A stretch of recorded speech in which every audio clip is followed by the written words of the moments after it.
that because Phil Robertson had to adjust his schedule and we moved the guest speaker weekend back a week, that we actually have picked up one more class. So we will finish Genesis Sunday morning. You don't have any material, and actually I don't have any material. I spent the day today trying to kind of put together some things that we can talk about Sunday. What I'd like to do and what I'd like for you to be thinking about as far as Sunday is, first of all, I think at the end of a class, and I'm not going to ask you to do this, but it's something that you might want to think about as a kind of an exercise for yourself. You ought to be able to go back and say, here's what this book is about. If you can't do that, that either says the teaching was really poor, or the studenting was really poor, or a combination of the two. And I know which one I'm going to vote for in that regard. But I would like for you to give that consideration, especially if you've been here through most of the class. Can you sit down without opening your Bible and say, here's kind of the story in Genesis.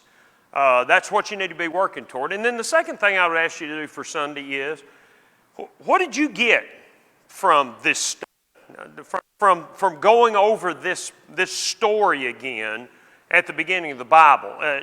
Hopefully, as we grow and mature as Christians, every time we study through something, we pick up more. I know I've picked up a lot of stuff through this study, even though I've studied Genesis like you have a bunch of time. And I think that's the way it should be as we grow as Christians. And so I will ask Sunday morning, what'd you get from this? What did you get from this study, from going through it again?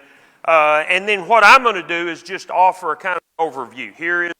Here is the story, and here are the things that I think God intends us to get. So that's what we'll do Sunday morning. So no big homework unless you just kind of want to review it or you want to jot down some thoughts that you have. Yes, ma'am. I've got a question. It doesn't in many other places, but I'm looking at 46 chapter 2, verse 2, and God spoke to Israel, but is Israel and Jacob, they're the same person? Okay. At this point, yes. Let's have a prayer and we'll start with that. Okay? Lewis, would you lead us, please? Our God and our Father, we're grateful for you giving us this time that we can come in the quiet of the evening and put the cares of this world from our minds, that we can focus our attention on your word. We're grateful for what it does for us, and let us have this time this evening that it will speak to us and we can listen from what it has to tell us. Be with those who are sick. See to their needs, Father, and heal their bodies if it's your will. We're grateful for those who have been returned. Go with us through this evening. In Christ's name we pray. Amen. Amen. Okay, the question was, why is Jacob's name changed? Are Jacob and Israel the same, and why is the name changed? Correct? Yes, they are the same person. Actually, God mentions a change in his name twice when he wrestles with the angel back a few chapters earlier as he is on his way back to Canaan, having spent 20 years in Haran. And the part of the point of that is that he is coming back. God had promised him, he had promised God, if I go away and you take care of me, you will be my God. So when he comes back, there is this wrestling scene, which represents his life, and the angel names him Israel. Which means something to the effect of prince or prince of God. Okay. Again, later, and in the same area and kind of in the same time frame, the name change is underscored again. And I think what that represents is a change in Jacob in his life when he's young. He is noted. In fact, he's named. Jacob means supplanter or deceitful.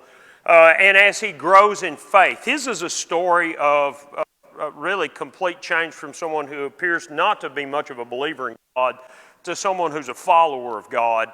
And I think the name change represents that he is now a prince of God, and he's going to be the patriarch of the 12 tribes. And so, does that kind of answer your question? Okay.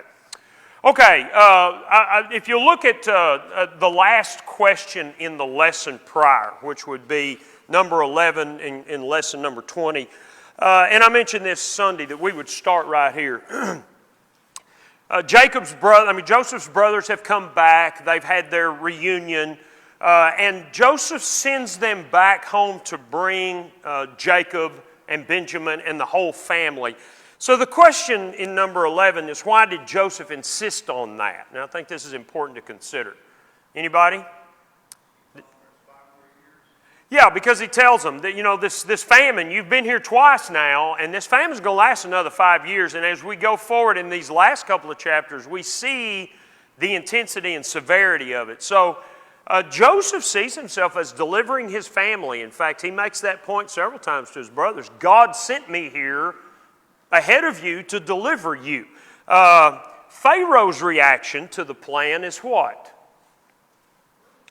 Yeah, Pharaoh's very enthusiastic about this. And I'm going to throw this little theory out. I'm not sure that I'm convinced of it, but it's interesting to me. At this point, how long's Joseph been in Egypt? Anybody? Yeah, so you take, he went there at 17, he's 30 when he becomes governor. We've gone through the 7 years of plenty and 2 years of famine, so you add 13 and 9 is 22. He's been there 22 years at this point. There is the very real possibility that the Pharaoh that we first come in contact with when Joseph first goes into Egypt is not the Pharaoh that's now the Pharaoh. I mean, that's a pretty long reign. It's not impossible. I do think it's interesting in the next chapter, or in this chapter, in chapter 45, he mentions in verse 8 that God has made me a father to Pharaoh. Some people think that that's a kind of a technical term like vizier, but some people think that he actually was a father figure, like this is the son of the Pharaoh prior to him, okay? And that Joseph, because he is second in command, has basically become a kind of a father figure. And then I would propose there is possibly yet another change, because at the very end of the book, when he's going to bury Jacob in Canaan, he asks permission of Pharaoh to go, but he does so by sending word through the servants. Now that may be because he's in mourning and he's defiled because he's been involved with a dead body. But I do think it's possible in Joseph's life that you have 2 or 3 different rulers. And what would make that really interesting is that Joseph is the one who supplies consistency to the Egyptian government all through this period of time. He is a remarkable figure, and you see some of that. So at this point, Pharaoh's reaction to the plan, very enthusiastic. In fact, he says, go get them, tell them to leave their goods there, which is also interesting. We'll supply you with goods. There is some irony and foreshadowing in that, because when the children of Israel left Egyptian captivity, what did they take? They plundered the Egyptians' goods. I just find that, if that's not intentional, it ought to be. That is very interesting to me. And they don't do that, by the way, but the Pharaoh sends wagons, and the last question was, one of the last questions, what convinced Jacob to leave Canaan was what? When he saw everything that Pharaoh had sent. That's what finally convinced him that his sons are telling him the truth. And so they pack up and they go. And then the last question is, why is this an important decision? And this leads us into the next lesson.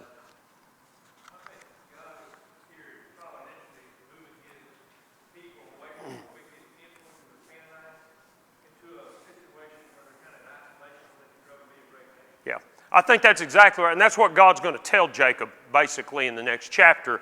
So it's an important decision because going down there is going to change everything. There is some irony in this too, and we'll touch on it in the next chapter. One other thing I want you to think about in this section. Think about Benjamin for a second. And there's no big practical application to this. It just occurs to me. Think about Benjamin for a second. Benjamin's probably in the vicinity of 20 to 25 years old at this point, okay? Joseph is basically just a shadow in his mind. If he's just 1 or 2 when Joseph is taken captive, he might have practically no personal memory of Joseph. And he has spent all his life thinking that what happened to his brother was he was killed by wild animals. And now he goes to Egypt and he runs into this guy, and this guy's Joseph, and all the brothers are anguishing, talking amongst themselves. We're in trouble. God's doing this to us because of what we did to Joseph. This is the first time Benjamin knows about it. And now he's finding out what really happened to his brother. And all these other guys that are his brothers, who he has known as brothers for 20 years, suddenly are kidnappers and attempted murderers and slave traders. What kind of impact would that have had on him? Nothing's said about it. There's nothing that goes forward about it. There are all kinds of tribal problems as the history of God's people are unveiled. I don't know that it has anything to do with anything, but as I was studying through this, I kept thinking, man, what a life-changing experience it had to be for that kid. You know, my family are not what I thought they were, and the only one of them that's halfway decent is the one that they got rid of. And what an interesting world to live in. And then to have to go back and be a part of this clan that he was a part of. So, like I said, I don't have any big application from that. It just strikes me as interesting. Maybe the application is you just don't ever know about folks, you know. They may surprise you and thrill you, or they may absolutely let you down. But at any rate, okay, moving on to chapter 46 and the last couple of chapters here. What did God tell Jacob? God appears to Jacob. Where is he, by the way, in chapter 46 at the beginning? Beersheba. Okay, if we were looking at the map, they're in Hebron and they're going to Goshen, which is roughly 200 miles. There are 70 people who are the descendants of Jacob. That doesn't include daughters-in-law, the wives of the brothers. It doesn't include the daughters of the brothers. It doesn't include the servants. It doesn't include the household. It's just Jacob and his descendants. So this is a big entourage, and they're moving by wagon. They've got all their herds and they've got all their possessions. So this thing's not going real fast. 200 miles, moving slow. It's going to take them a while to get there, okay? But as we come to chapter 46, they've already left Hebron, and they are where? Beersheba, which is where Abraham spent a good bit of his life, and Isaac spent a good bit of his life.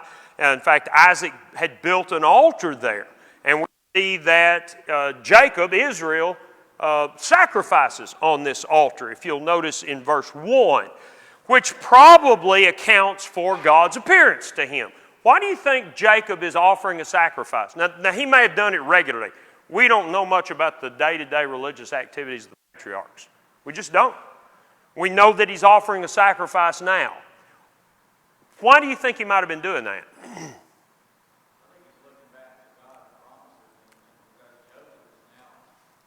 Yeah.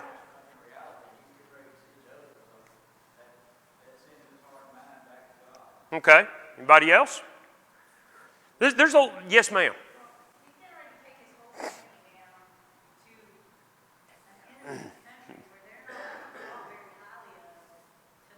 Yeah. Yeah.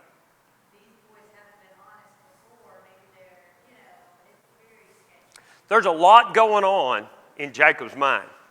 Joseph's alive. The brothers obviously, set this all up, which we may have been suspicious of.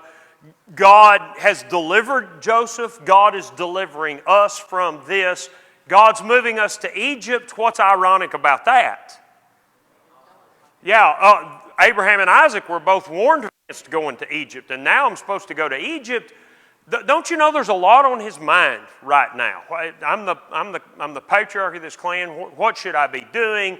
Yes, God's blessed him and God's taking care of him, but this is all very odd.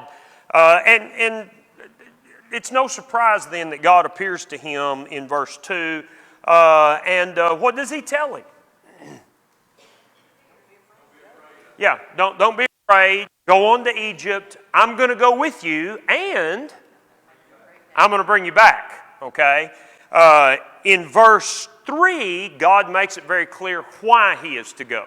I'm going to make a great nation of you there.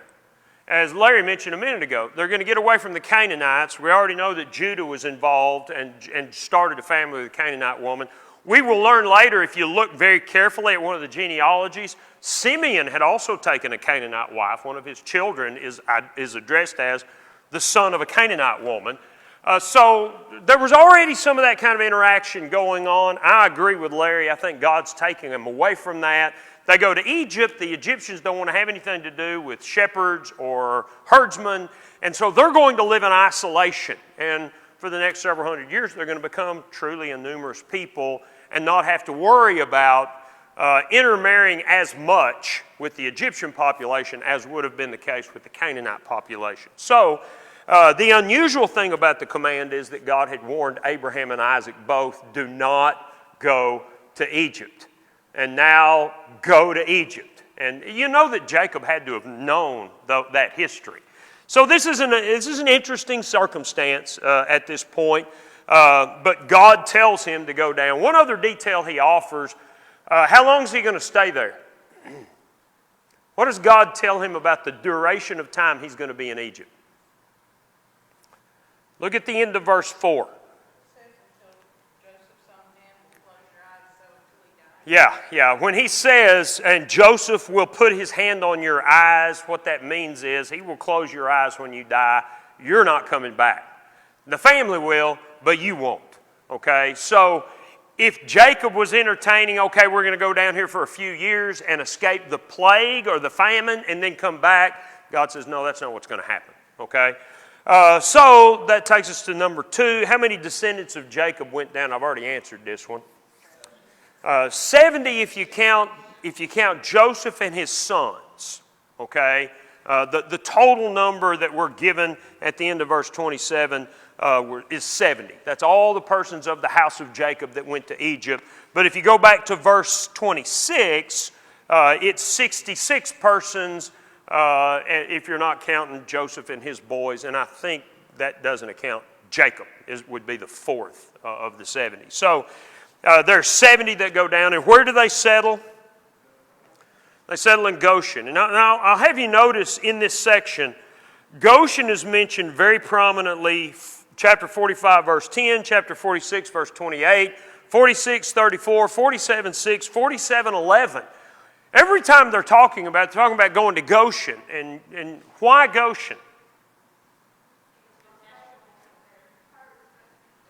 Say again, Phyllis.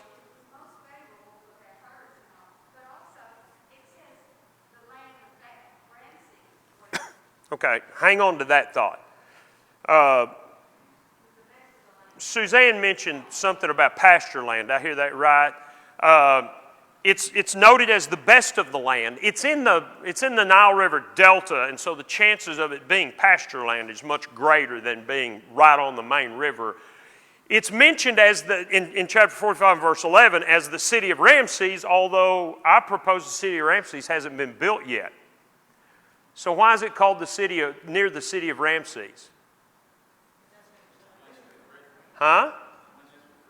Moses is the one writing. The children of Israel had been in captivity predominantly centered in the same area close to the city of Ramses, which they had built, if you look at Exodus chapter 1. So the Ramses reference, this is interesting to me, to me is part of the testimony that this is written by Moses. You know, it's obviously not written by somebody that's living when Israel is actually going down into captivity.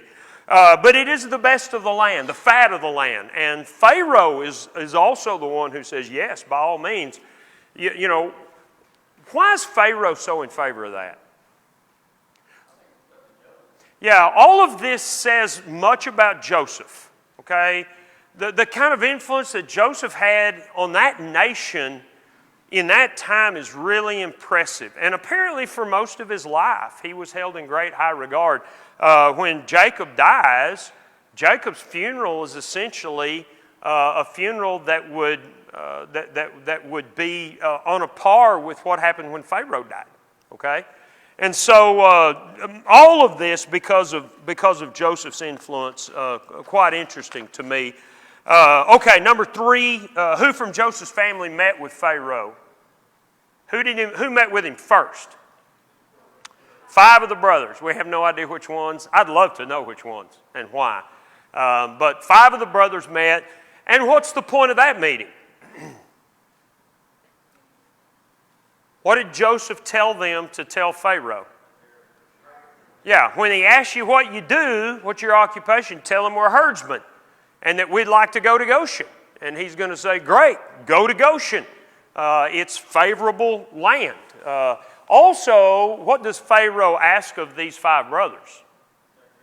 Yeah, to also take care of his herds. Okay, so there is a connection here already. And then who else meets Pharaoh at this point? Jacob. And what's unusual about this meeting? Huh? Jacob blesses Pharaoh twice. You'll notice in chapter 47 and verse 7, his father Jacob set him before Pharaoh. Jacob blessed Pharaoh. Pharaoh asked him how old he is. Verse 10, Jacob blesses Pharaoh again. What do you think that's all about? This lesson makes me think that Pharaoh is a kid or Yeah. a younger man. Yeah, Trace, what were you saying?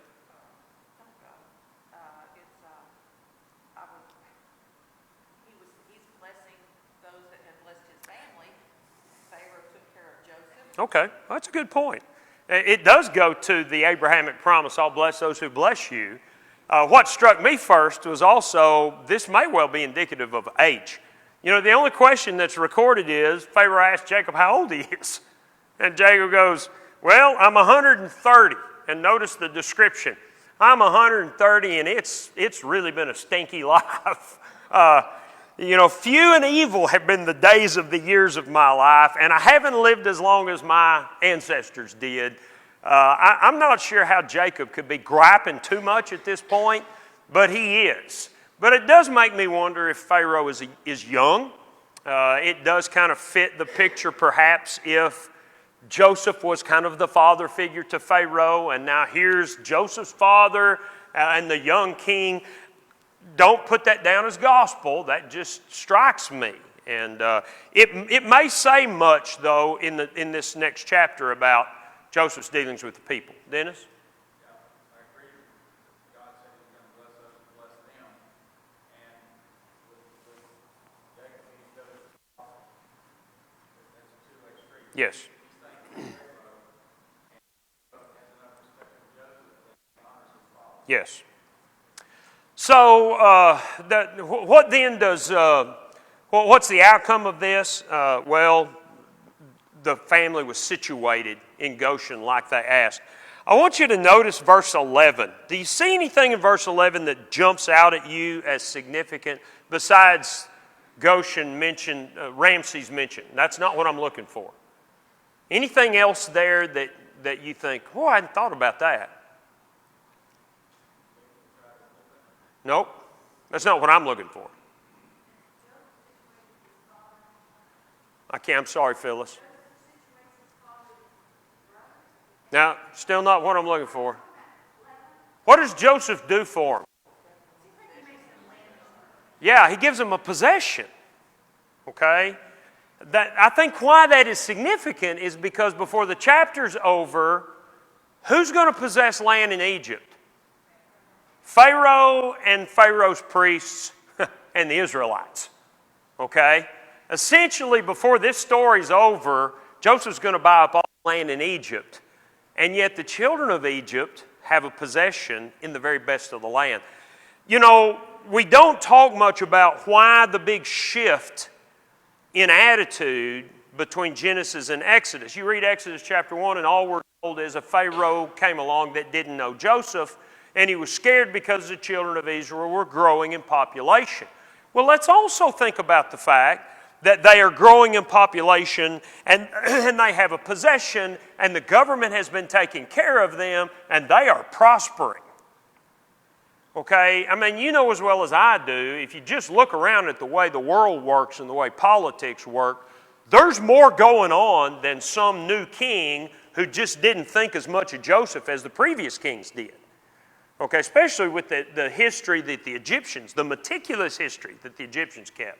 So I do think that that's significant. It's one little mention, and nothing's made out of it other than what happens in the rest of this chapter. So verse 12, he provides them with bread according to the number of their family, which is interesting because everybody else in the nation, how are they getting bread?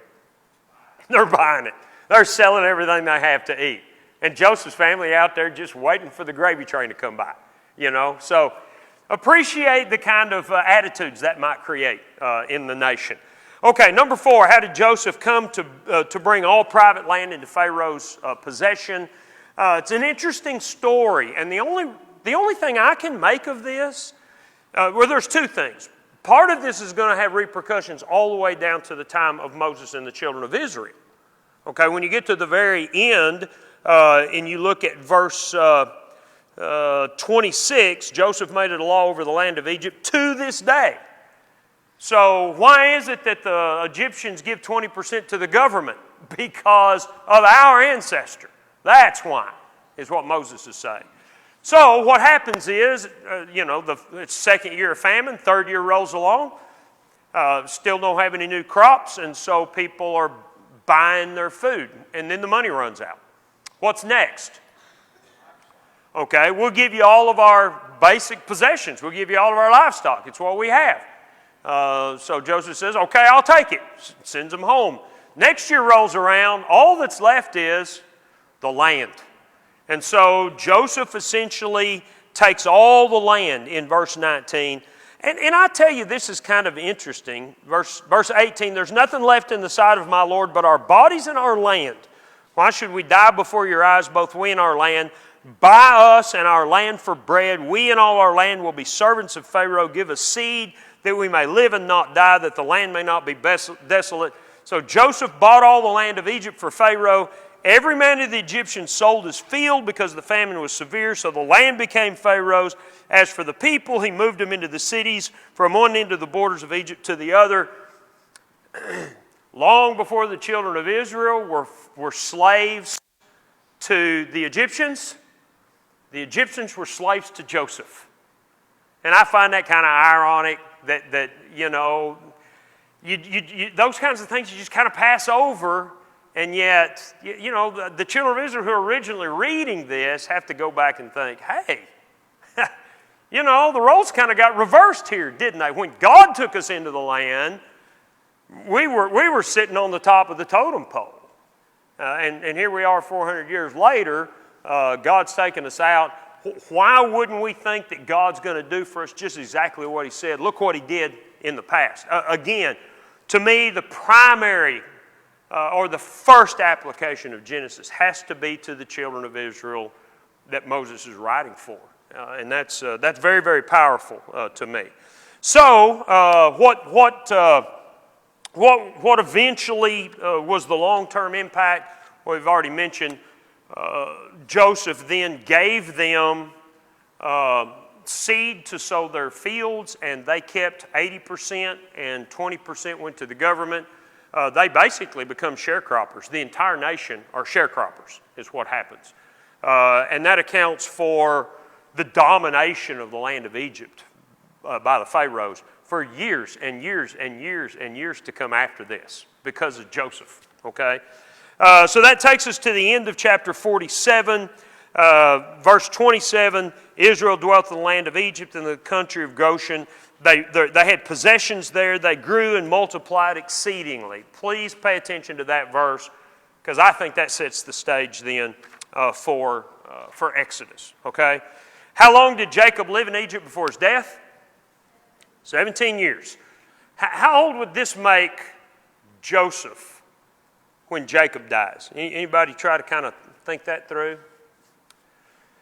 If by my calculation, he'd have been 56 when his father died. And so, he got to live a long time. Ironically, he lived the first 17 years of his life and the last 17 years of his life in the presence of his father. What demand did Jacob make of Joseph before he died? Do what? Yeah, carry carry my body back and bury me in the family tomb outside of Mamre, at the cave of Machpelah. And so fast forward then to chapter 48, which is one of the last incidents in his life. Just before Jacob dies, he calls for Joseph, or Joseph goes to visit when he finds out that we're at the end. And he takes Manasseh and Ephraim. I want you to think about something here.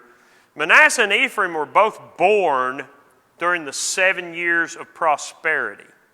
Okay, if you go back and run that reference. And now we're 17 years after Jacob has come, plus the 2 years of famine that preceded. How old are Ephraim and Manasseh in this story?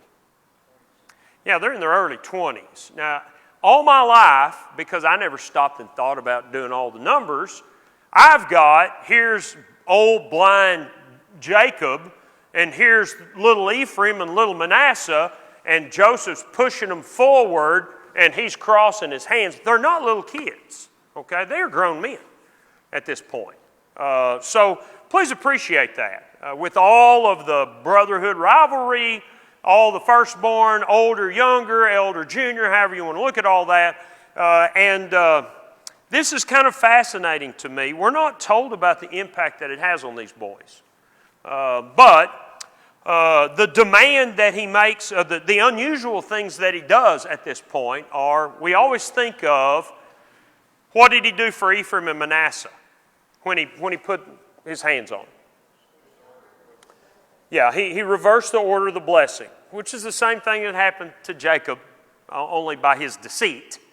This time, he does it on purpose, and you have to appreciate that God's behind all of this. Ephraim becomes the one that has basically the birthright and the blessing. And there are many people that think that Ephraim became the primary heir, because we know Reuben had already been booted out. And so it's very possible that Ephraim at this point, Joseph was the favorite, Ephraim thus becomes the heir. And what he says about that when he gets down to verse, where is it? Verse 18, when Joseph is upset, said, no, you got your hands on the wrong kids. And Jacob said, no, I know exactly what I'm doing. Look at verse 19. He, speaking of Manasseh, shall become a people and will be great, but truly his younger brother will be greater than he, and his descendants will become a multitude of nations. If you know your Old Testament history, then you'll know as the kingdom divided, when Rehoboam becomes king, Solomon's son. The northern kingdom, the kingdom of Israel, was composed of basically how many tribes? 10. Was there a principal tribe among the 10? Yeah, Ephraim is really the principal tribe. In fact, very often God uses Ephraim to describe Israel. So we think of Judah and Benjamin in the south and Ephraim and the other 10 in the north. Really, Ephraim is the principal figure. And so that is really the fulfillment of this statement right here. Ephraim does become a more prominent player in the years to come. Okay, what's the other unusual thing that Jacob did here? That's the one we always think of when Joseph brings Manasseh and Ephraim. But there's something else that Jacob does. Actually, that he does first. Anybody get that? Go back in chapter 48 and look at verse 5. Now your two sons, this is Jacob speaking to Joseph. Your two sons, Ephraim and Manasseh, who were born to you in the land of Egypt before I came to you in Egypt, are mine. As Reuben and Simeon, they shall be mine. Your offspring whom you beget after them shall be yours, but they will be called by the name of their brothers in their inheritance. So basically what Jacob says is, when it comes to my inheritance, I'm making your children my children. And so it's not, sometimes we think, well, Ephraim and Manasseh became tribes in Israel because Levi is chosen as the priestly tribe, and they don't have any inheritance because they're scattered throughout, and Joseph has two sons. No, it didn't work that way. Jacob chose these two boys to be sons. As far as legal formula and inheritance and recognition. The reason Ephraim and Manasseh are considered among the 12 tribes of Jacob is because essentially Jacob adopted them, if you want to look at it that way. And he tells Joseph, any kids you have from now on, they can be yours, but these two are mine. So I think that that's kind of an interesting thing. It escapes our attention very often. Yes, ma'am.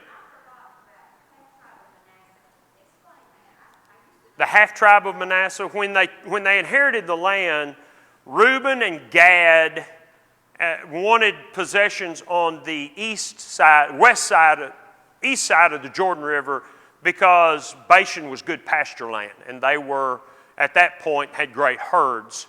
Manasseh split. Manasseh kept some of the land, and some of the tribe settled east of the Jordan, and then some of the tribes settled west of the Jordan. Okay? So that's why you think, and I mean that phrase sticks in my head too. Reuben, Gad, and half of Manasseh, because that's who years later would inherit the different sides of the promised land. Okay? Okay, what's ironic about this? Well, the irony is obviously because Jacob and Esau had their roles reversed as well. Okay, number 6, the blessings. This is an interesting section to me. If you look at chapter 49, Jacob gathers his sons around him and offers a blessing. And these blessings are really almost prophecies, okay? And clearly God is behind them. So Jacob is looking down the road at what's going to happen to these sons. And so there's 2 or 3 that are of great significance. The first one is Reuben. What's significant about Reuben's blessing? Huh? Yeah, he's rejected. His blessing essentially is that he's rejected. And there was great potential. My might in the beginning of my strength, the excellence of dignity and the excellency of power.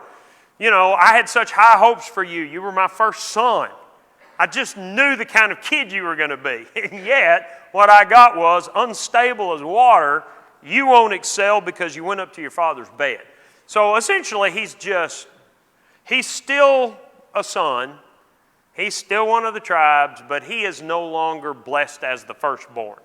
Okay, then Simeon and Levi are considered together in verse 5. And what are we told about them?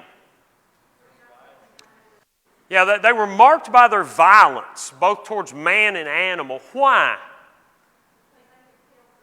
Yeah, it's Simeon and Levi. When you go back to Shechem and Dinah's rape by the prince of Shechem, it's Simeon and Levi who scheme the scheme and then go kill all the men of Shechem. Apparently, the cruelty went far beyond killing the men.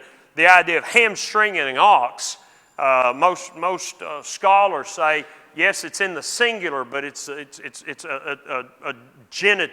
general singular intending the plural. In other words, they didn't kill the men. They went in.